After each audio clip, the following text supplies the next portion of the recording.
ପିଲାମାନେ ଦଶମ ଶ୍ରେଣୀ ଇତିହାସ କାଳାଂଶକୁ ସମସ୍ତଙ୍କୁ ସ୍ୱାଗତ ଅଭିନନ୍ଦନ। ଆମେ ଯାଇଥିଲେ ରାଜନୀତି ବିଜ୍ଞାନ ଦ୍ୱିତୀୟ ଅଧ୍ୟାୟ ଦ୍ୱିତୀୟ ପାଠ। ଆଜି ତାର ଶେଷାଂଶ ଆଲୋଚନା କରିବା।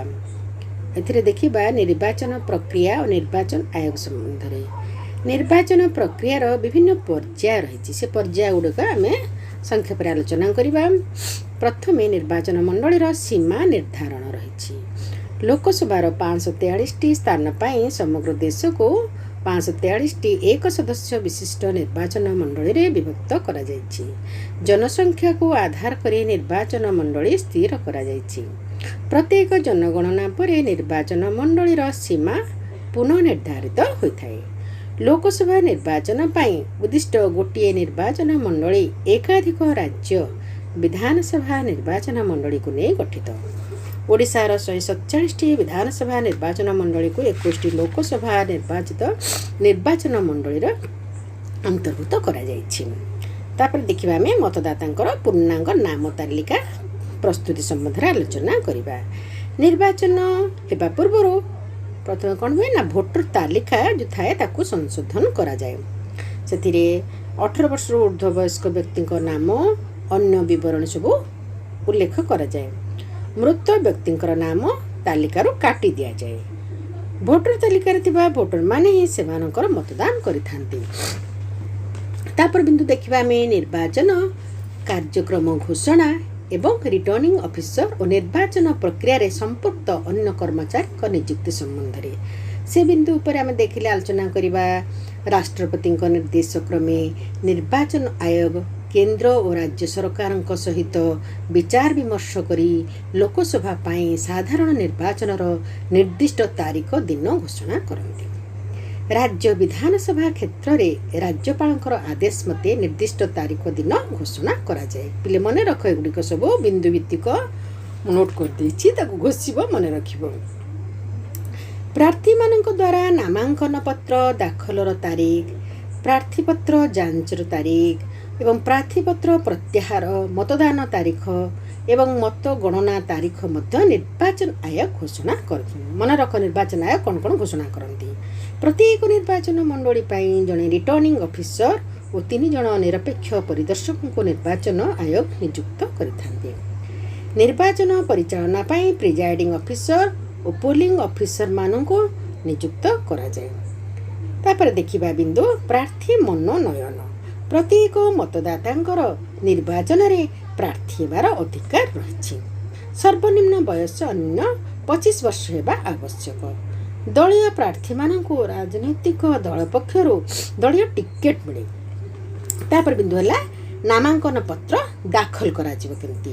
ନିର୍ବାଚନ ସମ୍ବନ୍ଧୀୟ କାର୍ଯ୍ୟକ୍ରମର ତାରିଖ ଓ ଦିନ ଘୋଷଣା ହେଲା ପରେ ନିର୍ବାଚନରେ ପ୍ରତିଦ୍ୱନ୍ଦିତା କରିବା ପାଇଁ ଇଚ୍ଛୁକ ପ୍ରାର୍ଥୀମାନେ ନିର୍ଦ୍ଧାରିତ ତାରିଖ ମଧ୍ୟରେ ନିଜ ନିଜ ନିର୍ବାଚନ ମଣ୍ଡଳୀର ରିଟର୍ଣ୍ଣିଂ ଅଫିସରଙ୍କ ନିକଟରେ ନାମାଙ୍କନ ପତ୍ର ଦାଖଲ କରନ୍ତି।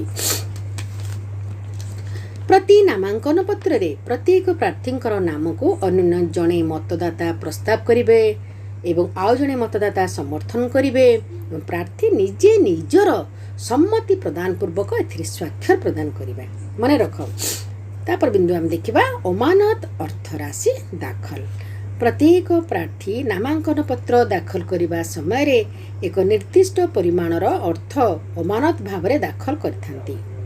ଯଦି ଜଣେ ପ୍ରାର୍ଥୀଙ୍କୁ ତାଙ୍କ ନିର୍ବାଚନ ମଣ୍ଡଳୀରୁ ମିଳିଥିବା ସମସ୍ତ ସିଦ୍ଧ ମତର 1/6 ସମର୍ଥନ ନ ମିଳେ, ତେବେ ସେ ଦାଖଲ କରିଥିବା ଅମାନତ ରାଶି ହରାଇଥାନ୍ତି।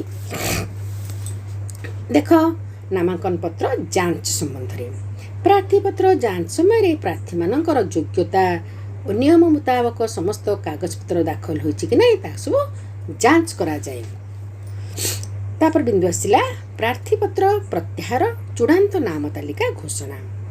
ଏଥିରେ ନାମାଙ୍କନ ପତ୍ର ଯାଞ୍ଚ ଓ ବୈଧ ନାମାଙ୍କନ ପତ୍ରକୁ ଏକ ପୂର୍ଣ୍ଣାଙ୍ଗ ନାମ ତାଲିକା ଘୋଷଣା ହେବା ପରେ କୌଣସି ପ୍ରାର୍ଥୀ ଚାହିଁଲେ ନିଜର ପ୍ରାର୍ଥୀପତ୍ର ପ୍ରତ୍ୟାହାର କରି ଅମାନତ ଟଙ୍କା ଫେରି ପାଇବେ। ପରବର୍ତ୍ତୀ ସମୟରେ ରିଟର୍ଣ୍ଣିଂ ଅଫିସର ଏକ ଚୂଡ଼ାନ୍ତ ନାମ ତାଲିକା ପ୍ରକାଶ କରନ୍ତି। ଯଦି କୌଣସି ନିର୍ବାଚନ ମଣ୍ଡଳୀରୁ ଏକମାତ୍ର ସିଦ୍ଧ ପ୍ରାର୍ଥୀପତ୍ର ଚୂଡ଼ାନ୍ତ ହୁଏ, ସେଠାରେ ସେହି ପ୍ରାର୍ଥୀ ନିର୍ଦ୍ୱନ୍ଦ୍ୱରେ ନିର୍ବାଚିତ ଘୋଷିତ ହୁଅନ୍ତି ଏବଂ ସେଠାରେ ନିର୍ବାଚନ କରାଯାଏ ନାହିଁ। ତାପରେ ଆସ ନିର୍ବାଚନ ସଂକେତ ପ୍ରଦାନ। ପ୍ରତ୍ୟେକ ରାଜନୈତିକ ଦଳକୁ ନିର୍ବାଚନ ଆୟୋଗ ଦଳୀୟ ସଂକେତ ପ୍ରଦାନ କରନ୍ତି। ସ୍ୱାଧୀନ ପ୍ରାର୍ଥୀମାନଙ୍କୁ ନିର୍ବାଚନ ଆୟୋଗ ପ୍ରାର୍ଥୀ ନିଜେ ଚୟନ କରିଥିବା ନିର୍ବାଚନ ସଂକେତ ପ୍ରଦାନ କରିଥାନ୍ତି।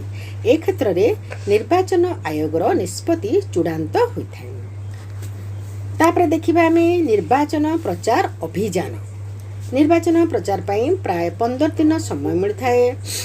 ନିର୍ଦ୍ଧାରିତ ଯେଉଁ ମତଦାନ ପାଇଁ ନିର୍ଦ୍ଦିଷ୍ଟ ଦିନ ଯେଉଁ ଠିକ୍ ହେଇଥିବ ସେ ଦିନର 48 ଘଣ୍ଟା ପୂର୍ବରୁ ପ୍ରଚାର ଅଭିଯାନ ବନ୍ଦ ହୁଏ। ପ୍ରାଚୀର ପତ୍ର, ତାପରେ ବିଜ୍ଞାପନ, ଦୂରଦର୍ଶନରେ ଯେଉଁ ବିତର୍କ, ସମ୍ବାଦପତ୍ରରେ ବାର୍ତ୍ତା ପ୍ରକାଶନ, ସାଧାରଣ ସଭା, ର୍ୟାଲି ଇତ୍ୟାଦି ପ୍ରଚାର ବ୍ୟବସ୍ଥା ମାଧ୍ୟମରେ ନିର୍ବାଚନ ପ୍ରଚାର ହୋଇଥାଏ। ତାପରେ ଦେଖିବା ଆଦର୍ଶ ଆଚରଣ ବିଧି। ନିର୍ବାଚନ ସମୟରେ ନିର୍ବାଚନ ଆୟୋଗ ଆଦର୍ଶ ଆଚରଣ ବିଧି ଲାଗୁ କରିଥାନ୍ତି। ଏହି ବିଧି ଭଙ୍ଗ କଲେ ପ୍ରାର୍ଥୀଙ୍କୁ ନିର୍ବାଚନ ଆୟୋଗ ଦଣ୍ଡିତ କରିଥାନ୍ତି। ମତଦାନର ବ୍ୟବସ୍ଥା।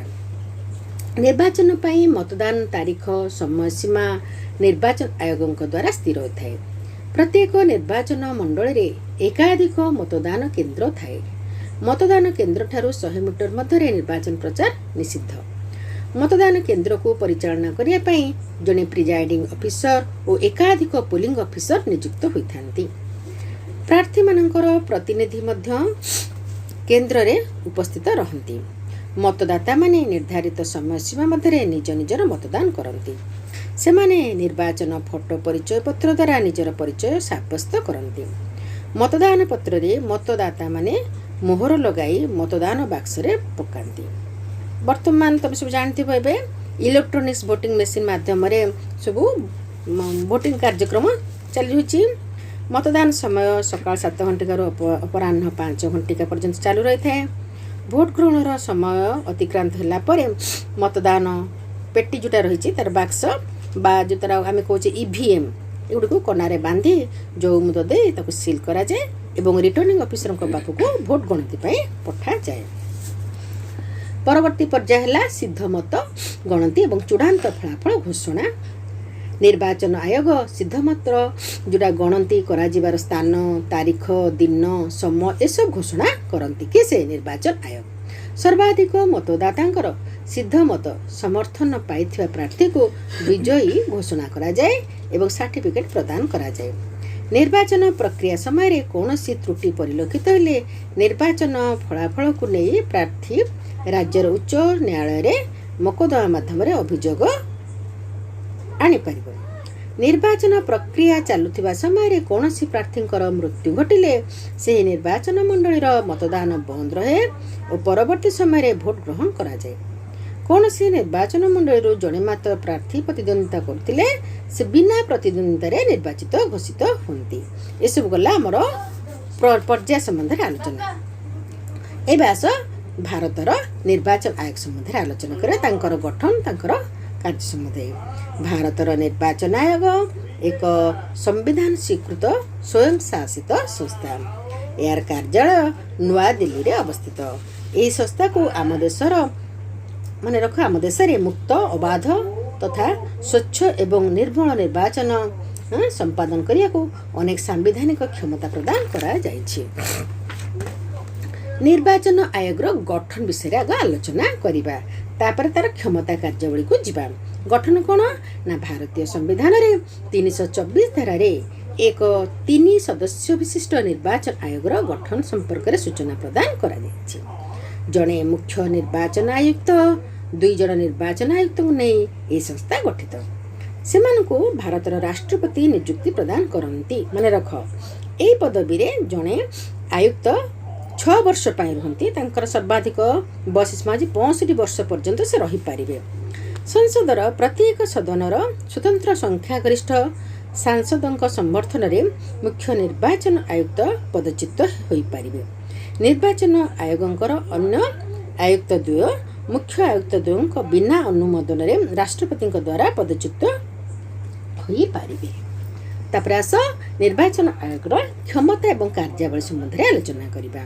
भारतर संसद, राज्य विधानमंडल, राष्ट्रपति, उपराष्ट्रपति निर्वाचन संबंधी समस्त विषय तत्वावधान, परिचालन दायित्व और नियंत्रण क्षमता निर्वाचन आयोग उपरे न्यस्त।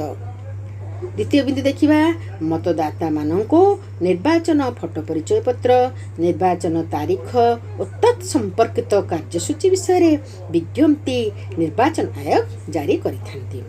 तृतीय बिंदु हला राजनीतिक दल गुडी को निर्वाचन संकेत, दलीय स्वीकृति प्रदान, पर्यवेक्षक और रिटर्निंग ऑफिसर नियुक्ति, दूरदर्शन आकाशवाणी रे जो निर्वाचन प्रचार सुजोग देबा, निर्वाचन संपर्कित समस्त विवादर समाधान, प्रार्थींकर निर्वाचन व्ययर सर्वाधिक सीमा निर्धारण आदि कार्य निर्वाचन आयोग रही। ए सब गला निर्वाचन आयोग क्षमता कार्यकारी। पिले आम ए विषयटी आम सरीगला।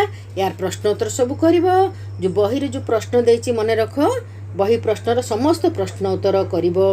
हाँ तार HW खाते जी जी विषय सब पढ़ाई गला सबू विषयर प्रश्न उत्तर तुम निज खातार लिखि परवर्ती समय तुमको जिते दिज्व तुम से खाता आनी विद्यालय दाखल कर देख।